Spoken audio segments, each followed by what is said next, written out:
ராசிபுரத்தில் எழுச்சி பயணம் மேற்கொள்ள வருகை தரும் வருங்கால தமிழக முதல்வரை வருக என வரவேற்கும் ஆர் பி சீனிவாசன் எக்ஸ்எம்சி மாவட்ட பிரதிநிதி எம்ஜிஆர் இளைஞரணி ராசிபுரம் நகர செயலாளர். வடசென்னையின் 2ஆம் பாகம் அடுத்த ஆண்டு ரிலீஸ் ஆவதாக நடிகர் தனுஷ் அறிவித்துள்ளார். கோவையில் இட்லி கடை நிகழ்ச்சியில் பேசிய தனுஷ் பல சுவாரஸ்ய தகவல்களை பகிர்ந்தார். 9 மணிக்கு படம் ரிலீஸ் ஆனா 12:30 மணிக்கு தான் படம் எப்படி இருக்குன்னே தெரியும். அதுக்கு முன்னாடியே நிறைய விமர்சனங்கள் வரும். அதெல்லாம் நீங்க நம்பாதீங்க. நீங்க படம் பார்த்து முடிவு பண்ணுங்க, இல்ல உங்க நண்பர்கள் பார்த்திருப்பாங்க, அவங்க என்ன சொல்றாங்கன்னு கேட்டு படம் பார்க்கறதா இல்லையான்னு முடிவு பண்ணுங்க. சினிமாக்கு அது இன்னைக்கு ரொம்ப தேவை. சினிமா ஆரோக்கியமா இருக்கணும், நிறைய படங்கள் நல்லபடியா ஓடணும், எல்லார் படமும் ஓடணும், எல்லா தயாரிப்பாளர்களும் நல்லா இருக்கணும்.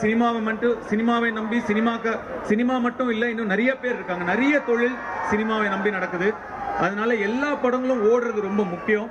அது உங்க கையில தான் இருக்கு. அதனால சரியான விமர்சனங்களை பார்த்து நீங்க முடிவு பண்ணுங்க படம் எப்படி இருக்குன்னு. அப்படிங்கிறது என்னுடைய ரெக்வெஸ்ட். வடசென்னை வருது கண்ணா அடுத்த வருஷம்.